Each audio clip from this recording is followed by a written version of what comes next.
Okay, so I want to talk about the moon because honestly, I think this is also where a lot of people get completely lost in astrology. So you learn your sun sign, and maybe that makes some kind of intuitive sense. But then someone tells you, what about your moon sign? And it may feel like, what up? Well, hold up now. I got two signs? You actually have more. Sorry to let you know. But let's talk about your sun and moon. Maybe they're completely describing different parts of you. And maybe sometimes they contradict each other. Like, what are you supposed to do with that? And pop astrology, kind of what I call it tries to help by saying things like, oh, your sun is who you are, and your moon is your emotions, or your moon is your unconscious self, and your sun is your conscious self, or your sun is how you shine, and your moon is what you need. And those descriptions aren't wrong exactly. They're just kind of like incomplete, I think. I think they're missing the key piece that makes the whole thing make sense. Got to make it make sense, right? So I kind of want to give what I think that piece is to you guys right now, and then we'll build everything else from there. Because the way I see it is your moonshine shows your moonshine. Oh my gosh, your moon sign. I can never speak. Shows you the survival strategy you learned first, not the one you're trying to develop over your lifetime. That's your sun. Your moon is the strategy you internalize before you even knew you were learning anything. It's what your nervous system absorbed from the climate and the energy of the moment you were born. Your baseline, your default, pretty much your first response to literally everything. And here's why that matters so much, because your moon is what you're working from and your sun is what you're working towards. And those two are often not the same. Sometimes they work together beautifully, right? And then sometimes they're in direct conflict. Sometimes one of them is trying to move you in a completely different direction than the other one. And that tension, that's not a bug, that's the whole design. That is what creates growth. Because if your sun and your moon sign are always the same, you just be comfortable all the time. You never push yourself or develop anything new. You would just keep running the same pattern forever because it feels safe. But when your moon strategy and your sun assignment are different, now you have to learn how to bridge them. Now you have to figure out how to honor what you need while still moving towards what you're becoming. Now you have actual development happening, and that tension is the growth engine. Kinda like that. Tension is the growth engine, yeah. But let me stop. Before we can talk about that tension, before we can understand how the sun and moon work together or against it, we need to understand what the moon actually represents. And we need to ground it in the same seasonal framework we use for the sun. Because just like the sun, your moon isn't random or abstract or some mystical emotional essence floating around up in your psyche. Nah, your moon describes the emotional and security strategy that came from a specific archetypal seasonal pattern. And once you see everything about that, everything about how the sun and the moon works together, I think starts to make a little bit more sense. So before I get any further, I want to be very clear about something. Pop astrology descriptions of moon signs are not wrong. Like when they say, oh, Cancer moon means emotional security. Maybe I should explain what I say when I mean pop astrology. I just mean like our current, like this the definition of the terms that we have today is basically all I'm saying. Basically. So all astrology, I guess. But I'm trying to make some type of, I guess, finding line of like where I'm talking about, where maybe a little bit different. But anyway, like when pop astrology says that Cancer moon needs emotional security and close bonds, or Aquarius moon needs freedom and intellectual stimulation, or a Capricorn moon needs structure and achievement, those descriptions are accurate. The problem isn't that they're false. The problem is I think they're incomplete. I think they give you the reduced version, the surface level, the what without the why. And because they're missing that deeper level, the developmental piece and the seasonal grounding, people often can't figure out how to actually use that information. Like, all right, cool. I got a Cancer moon, so I need emotional security. But what does that mean though, right? Like, what does that mean in practice? Why do I need that? How does it interact with my sun? What am I supposed to do when my moon needs one thing and my sun is pushing me towards something totally different? And I feel like pop astrology doesn't really answer those questions because it stops at the personality description level. But here's the thing, when you add the two missing pieces, the developmental framing and the seasonal grounding, the pop astrology descriptions don't become less useful. They become more powerful because now you understand why you have those needs. You understand where they came from. You understand how they fit into your overall development, and you understand how to freaking work with them instead of them just being something you have. So I'm not throwing out pop astrology's moon descriptions. I'm showing you how to expand them so they actually make sense. See, the traits are real, the needs are real. We're just adding the framework that explains them. So your moon is your first learned strategy. Let's really dig into what the moon actually represents. So when you were born, right, you entered at a very specific moment in the solar year. I gotta stand up for this. And at that moment when you were born, it had very specific conditions, specific light levels, specific temperature, specific energy. And your nervous system, which was brand new and completely unformed while it was gestating up in your mama's womb, absorbed all that. You didn't have language yet. You didn't have concepts. You didn't have any conscious framework for understanding what was happening. You just had raw sensation, raw experience. And your body learned from that experience what safety feels like, what danger feels like. What do you need when you need comfort? What do you need when you need security? See, that first imprint, that first learned pattern of safety and survival is actually your moon. Not exactly your emotions. I think it's deeper than that. It's your emotional operating system. Like y'all know how when y'all be hangry, that baseline pattern, when your nervous system starts to run, when you're stressed or scared or tired or hangry or overwhelmed, it's what you fall back on automatically when you ain't got it to do, when you don't have the energy or capacity to do anything else. Now, here's where we need to clarify something important because this is where the whole seasonal framework might fall apart or seem to fall apart if we don't address it directly. So, your sun sign corresponds to the actual season you were born into, but your moon sign doesn't. See, your sun sign is determined by where the sun is in its yearly cycle. So if you're born in early March, you're a Pisces. If you're born in late March, you're Aries sun. And that's because early March, the sun is in Pisces. Late March, the sun is in Aries. And so if you're born Aries, let's go for Aries, you were born during early spring. The actual seasonal conditions of that moment shaped what you were learning. But the moon, see the moon sign, it moves through all 12 signs in roughly 28 days. It spends about 2.5 days in each sign, which means you can be born in Aries season, which is the sun being in Aries, but have a Cancer moon or a Scorpio moon or any other moon sign. So your moon sign has nothing to do with what solar system you were actually born into or what solar season. We're all born in the same solar system, but what solar season you were actually born into. So if I'm saying that the moon signs are seasonal survival strategies, but your moon sign doesn't match the season you were born into, let's talk about how that works. So the 12 signs represents 12 archetypal seasonal strategies, survival strategies, and your moon shows which archetypal pattern your nervous system locked onto, regardless of what solar season you were actually born into.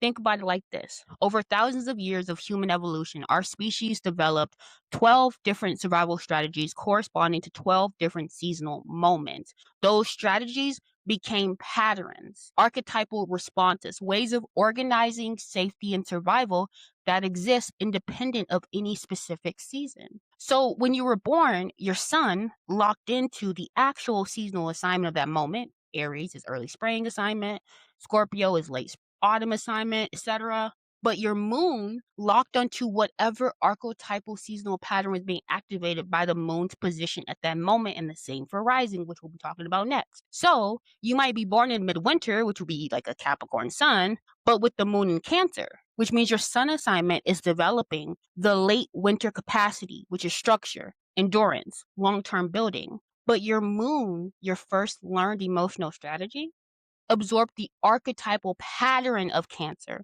early summer energy of connection, nurturing, belonging, emotional security. So your nervous system actually somehow resonated with or absorbed the Cancer pattern, even though it was in the actual solar season. Maybe because of lunar gravitational effects on your developing body. Maybe because of how the moon's position affected the electromagnetic field you're born into. Maybe because of some other mechanism we don't fully understand yet. However, the point is your moonshine shows which archetypal seasonal survival strategy your body organized around for emotional safety, while your sun shows the actual seasonal assignment you're working with in this lifetime. And that is why your moon and your sun are often in tension, because you're born in one seasonal moment with this specific assignment, but your emotional operating system might have locked to a completely different seasonal strategy. We are all complex. we are not simple people. Some people are. Some people have everything correlating and going with each other, but some aren't. You might be born in autumn, which is like learning to release and let go, but you may have a spring moon, which is more so needing to grow and expand. You might be born in spring, which is like learning to initiate and break through, but with the winter moon. So you may need more structure and predictability. You could be born in the summer, where you're learning connection and interdependence. However, with an autumn moon, where you're needing boundaries and control. See, your sun and moon are often working with different seasonal energies because they're operating at different levels of your system. Your sun is your conscious developmental path tied to the actual season you entered. Your moon is your unconscious emotional strategy tied to an archetypal seasonal pattern that was activated by the moon's position when you were born.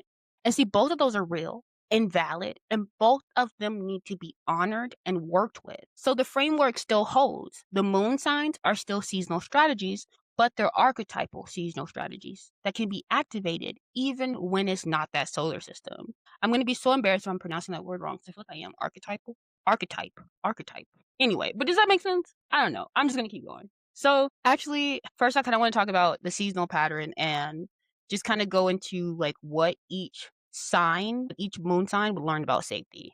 Because now that we understand that the moon signs represent different seasonal survival strategies, I think taking a second to break down really quick what each one actually means is important. So if you have an Aries moon, your nervous system locked into the early spring pattern. Early spring is unstable. Frost could still come back. Windows close fast. Action has to quickly happen. So your emotional operating system develops around I feel safe when I can move, and I feel unsafe when I'm trapped or paralyzed. Your moon needs the ability to take immediate action. Waiting for you feels dangerous, and hesitation would feel like a death. Now, if you have a Taurus moon, your nervous system locked onto the mid-spring pattern. Mid-spring is when everything stabilizes. Resources have become abundant and growth happens steadily. So your emotional operating system developed around I feel safe when I have enough, and I feel unsafe when my resources are threatened. Your moon needs material security, tangible comfort, stability that you can touch, see, and rely on. Now, if you have a Gemini moon, your nervous system locked into the late spring pattern. Late spring is when you have everything moving and circulating. Information needs to flow. Connections need to be made. So your emotional operating system developed around I feel safe when I communicate. I feel unsafe when I'm isolated or cut off from information. So your moon needs mental stimulation, social circulation, the ability to stay connected and informed. Now, if you have a Cancer moon, your nervous system locked on to the early summer pattern. Early summer is growth and connection time. Everything's thriving. Community matters. Your emotional operating system developed around feeling safe when you belong. You'll feel unsafe when you're isolated or rejected because your moon needs emotional connection and close bonds and a sense of home and family.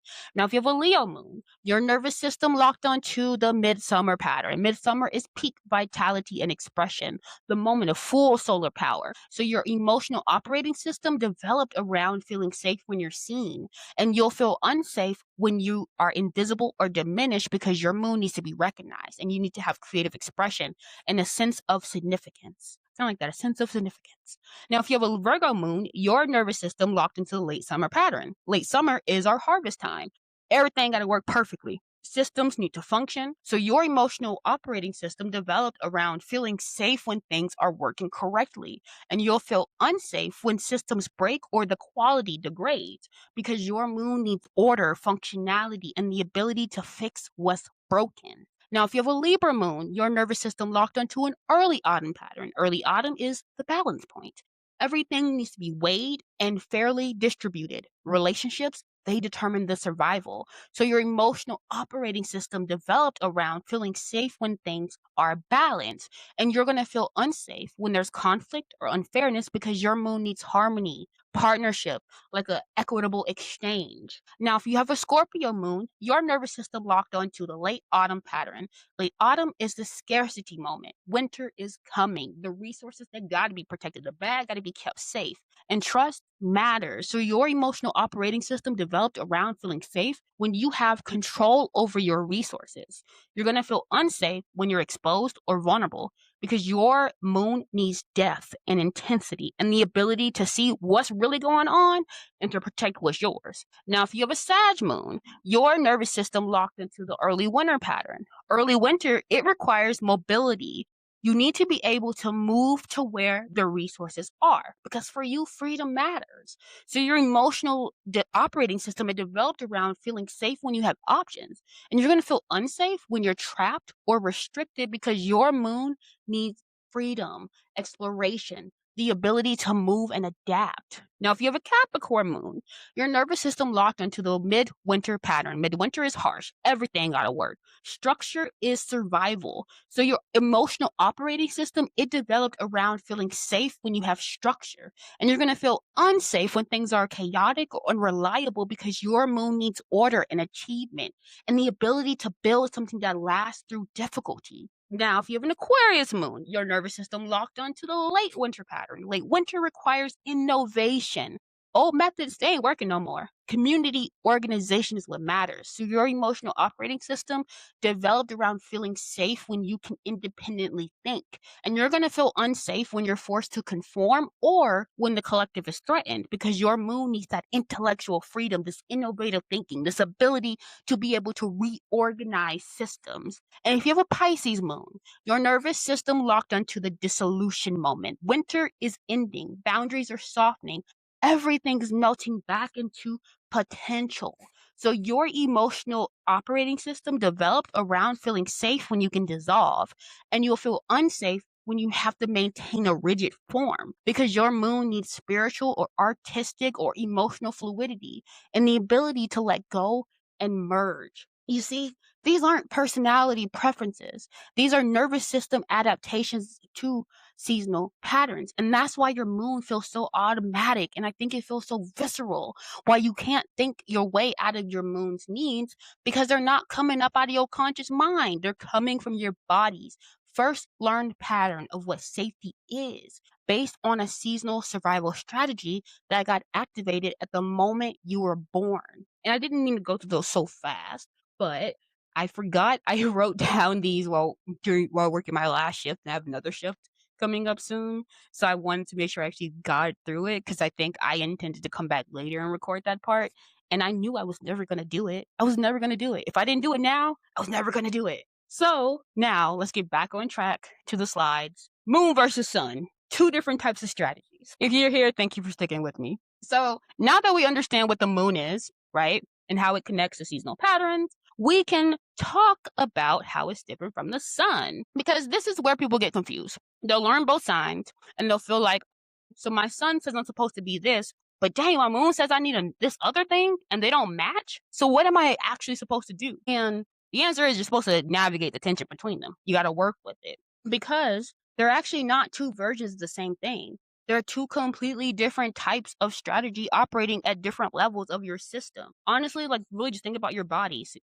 Like now, okay, but be honest with you, I don't know. I know more about astrology than I know about the body, child. But last time I checked, the kidney and the pancreas, they do separate things, right? It's the same thing. Those are two different parts of your body.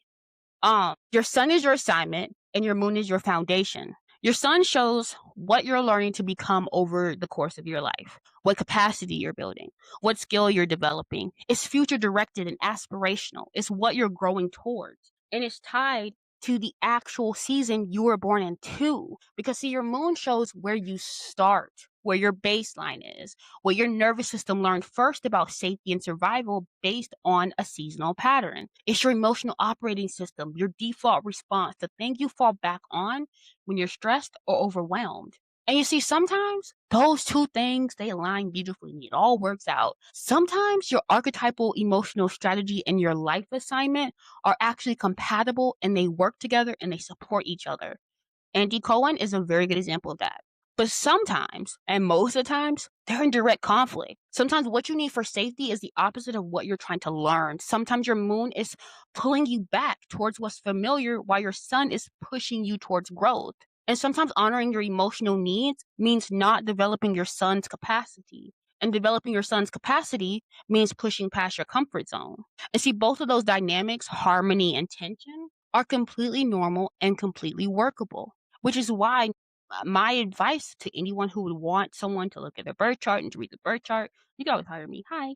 But my main advice is to make sure that whoever you're talking to has a very open mind about being able to look at what your chart is and analyze, like, maybe, like, the different dynamics and what you may need. But you have to understand what's actually happening. You have to see that they're not just confused about your identity or contradictory as a person. You're navigating two different survival strategies, one archetypal, which is your moon, and one developmental, which is your sun, that are operating at different levels of your system. So I want to give you some examples so you can see how this actually works in practice. Okay, so let's say someone has an Aries sun and a Cancer moon. So your sun would be saying, learn to initiate, learn to move quickly, learn to act on instinct, learn to break through when breakthrough is needed. Your assignment is developing courage, timing, and the ability to lead. This is tied to the actual early spring energy they were born into. But their moon is saying, I need to feel safe, and I feel safe when I have emotional connection, when I have people close to me, when I can be nurtured and nurture, when I have a secure base to come back to. See, this is the archetypal early summer pattern their nervous system locked onto. So now you have someone whose life assignment is learning independence and initiative, actual spring, but whose emotional operating system runs on connection and belonging, archetypal summer. And that creates tension, right? Because initiating often means separating. It means going ahead of the group. It means taking risks that might disrupt your relationships. It's not always meaning to prioritize emotional safety. But here's what's actually happening. This person is learning to initiate from a foundation of emotional awareness.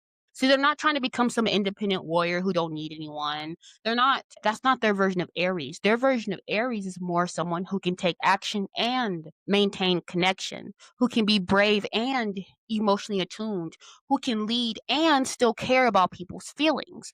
Because the Cancer moon isn't blocking the Aries sun, it's informing it. It's making sure that when they develop initiative, that they develop it in a way that doesn't destroy their relationships. It's giving them emotional intelligence that pure Aries doesn't always have.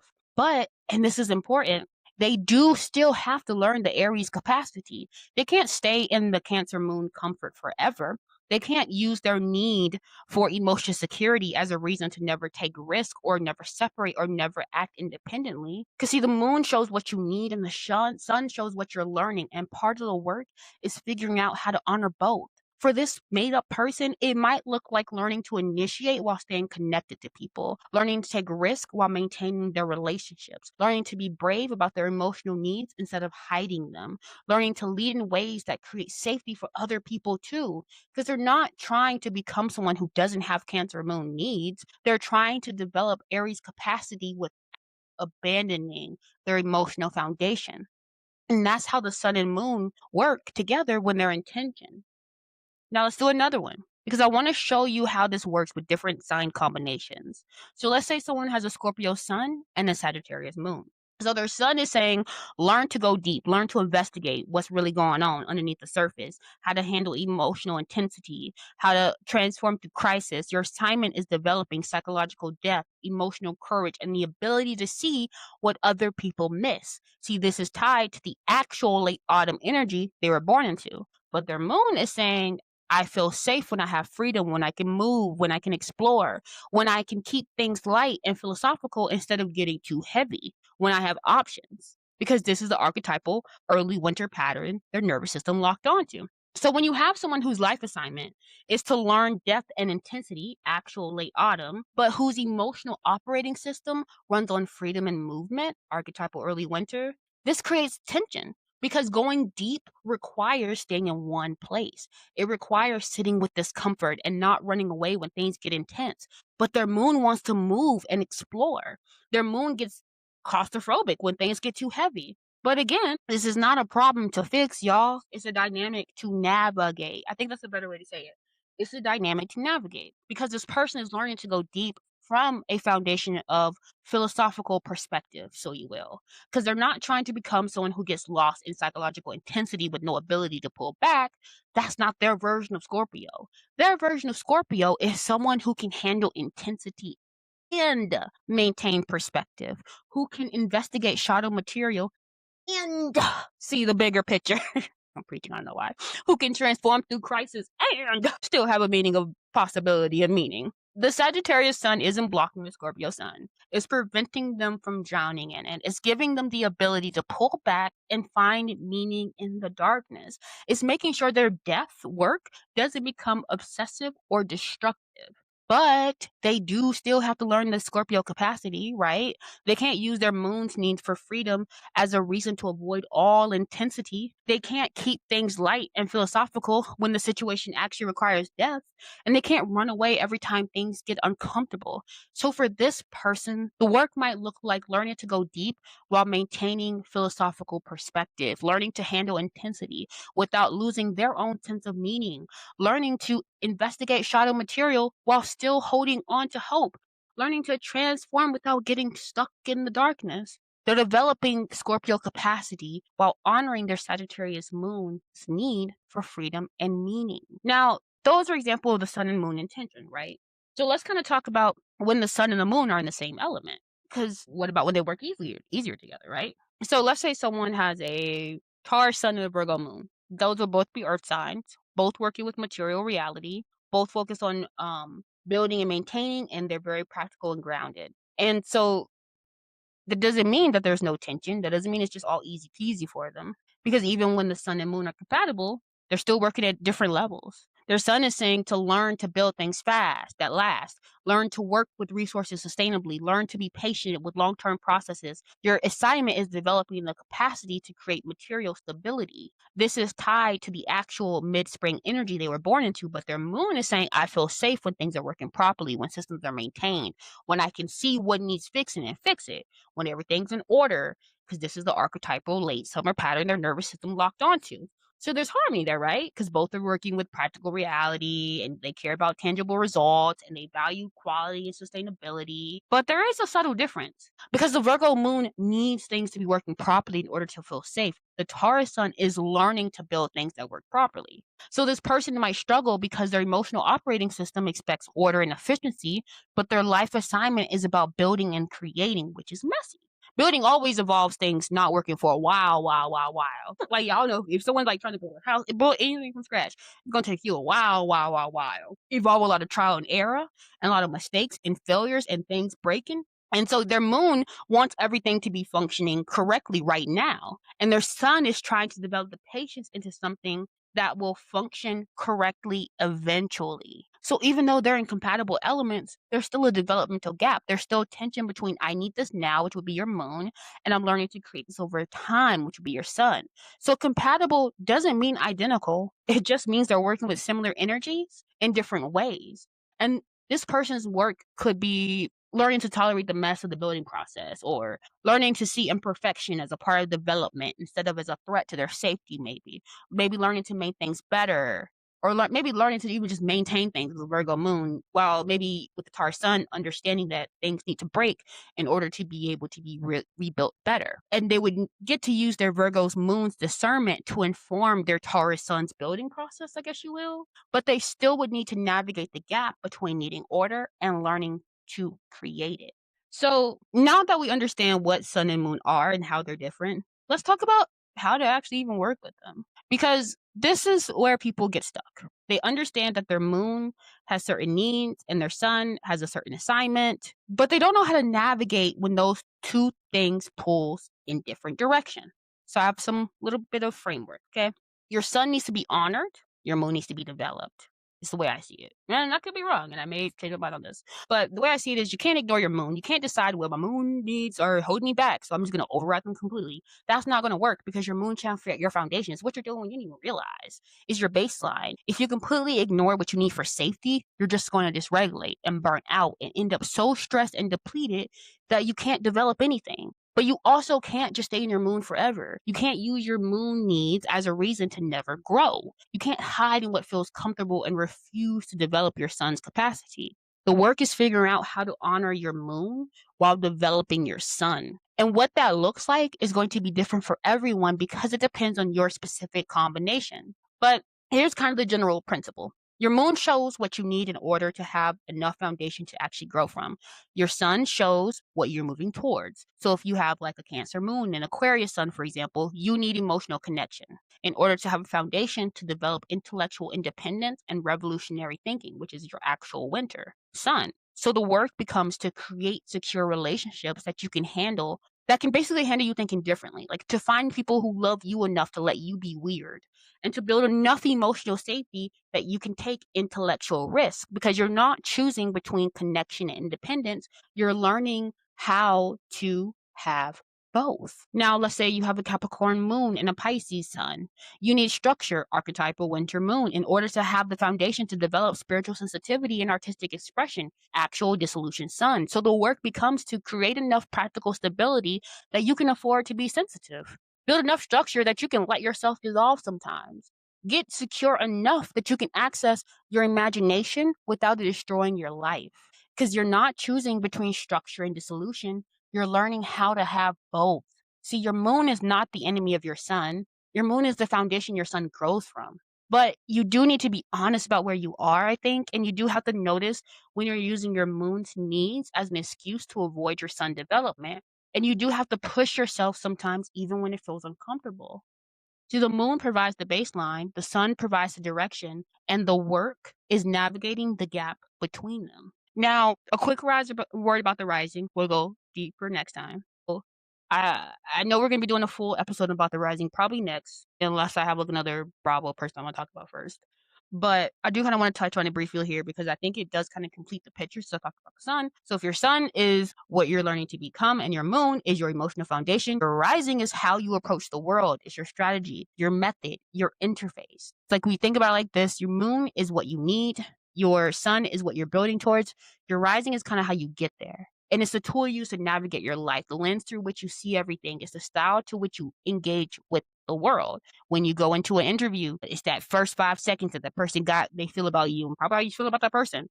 But it interacts with your moon and your sun in very specific ways. Like if you have a Cancer moon, archetypal summer, you need emotional safety, but a Capricorn sun, actual winter, you're learning to build structure, and a Libra rising, approaching through relationships and balance, you're learning to build structure by working with other people, by creating relationships, partnerships, by finding your balance. Your Libra rising is the method through which you develop Capricorn capacity while honoring Cancer needs. I'm not sure if that made any sense to me. So, like another example, let's say your Aries moon, Scorpio sun, Gemini rising. So, if your Aries moon, you have that archetypal spring, right? You need to move quickly. If you're Scorpio sun, you have actual late autumn. You're learning death and transformation. And if you're a Gemini rising, you approach through communication. You're learning psychological depth by talking about it, by making connections, by circulating information. Your Gemini rising is the tool you use to develop your Scorpio capacity while honoring your Aries needs. Because your rising is a strategy that bridges the moon and the sun. But we'll go way deeper on that in the next episode that I talk about the rising. Because I'm not sure if the rising will actually be the next episode. I really just record when I want to and what I think about. Okay, but for now, just understand that rising is the third piece of the puzzle. Moon, sun, and rising together, they create your big three of that part of developmental map. I ain't gonna say the full thing, but I want to talk about why this makes pop astrology more useful, not less. So I want to end by coming back to the point I made at the beginning. Pop astrology descriptions of moon signs are not wrong. They're accurate. They're just incomplete. When pop astrology says Cancer moon needs emotional security, that's true. When it says Capricorn moon needs achievement and structure, that's true. When it says Aquarius moon needs intellectual freedom, that's true. The problem is just that without the developmental framing and the seasonal grounding, people don't know what to do with that information. Like, okay, cool, I need emotional security, but why? And how does that fit in with my sun? And see, I feel like now that I'm really like saying this, now if you listen to the whole thing, you're like, I get it, and I hope it makes a little bit more sense. If not, I'll come back and I'll break it down in 80 more episodes if I have to for y'all. I don't care. But I am kind of getting hyped though when I see some people comment on stuff. I'm like, oh, hi people. Actually, I have not said anything yet because I'm too awkward. Anyway, because I may start like want to peek like poke people's brains and be like, "So what'd you think about this part?" And they'd be like, "Girl, I didn't say I listened to all of it now." But anyway, if you're feeling like, "How does that fit in with my son, and what happens when my need for security conflicts with my son's assignment, and am I supposed to just accept that I'll always need this, or am I supposed to change?" I just feel like pop astrology doesn't actually usually answer those questions. It just kinda gives you the trait and it moves on. But when you add the 2 missing pieces, when you understand that your moon is your first learned survival strategy based on an archetypal seasonal pattern that was activated when you were born, and when you understand that your moon needs to be honored while your sun needs to be developed, I think suddenly those pop astrology descriptions became way more powerful because now you understand why you have those needs with your archetypal seasonal pattern, how they fit into your development, with the foundation versus your assignment, what to do when they conflict with your sun, honor moon, develop sun, and where are you in the process? Are you overusing your moon as an avoidance, or are you actually honoring it while growing? See, the pop astrology traits are the starting point, the reduced version. They're accurate, but they need expansion. And when you expand them with seasonal grounding and developmental framing, they don't become less useful. I think they become more explanatory. I think they make more sense, right? They give you more to work with. So I'm not throwing out pop astrology's moon descriptions. I feel like I'm showing you how to enrich them, how to, season. Like we give them some season flavor. We give them a background and how to add the context that makes them a lot more usable. See, the traits and the needs are real. We're just giving you the framework that explains why they're real and how to work with them. So the bottom line is your moon is your first learned survival strategy. It's what your nervous system absorbed from an archetypal seasonal pattern activated by the moon's position at the moment you were born, about what safety feels like, what danger feels like, and how to respond when you need security. It's not your personality, it's your emotional operating system, your baseline, your foundation, the thing you fall back on automatically when you're stressed or overwhelmed. And it's different from your sun, which is tied to the actual season you were born into and shows what you're learning to become over the course of your life.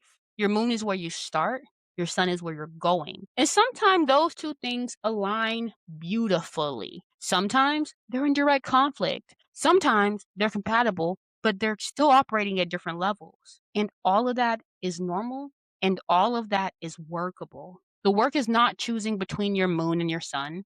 The work is learning to honor your moon's needs while developing your sun's capacity. Your moon provides the foundation, your sun provides the direction, and together they create your developmental path. Next, we'll add the rising sign to this picture and show how your strategy, method, and interface completes the whole map. But for now, just understand this. Your moon is never holding you back. Your moon is showing you what you need in order to grow. And when you learn to work with it instead of against it, I think everything gets easier.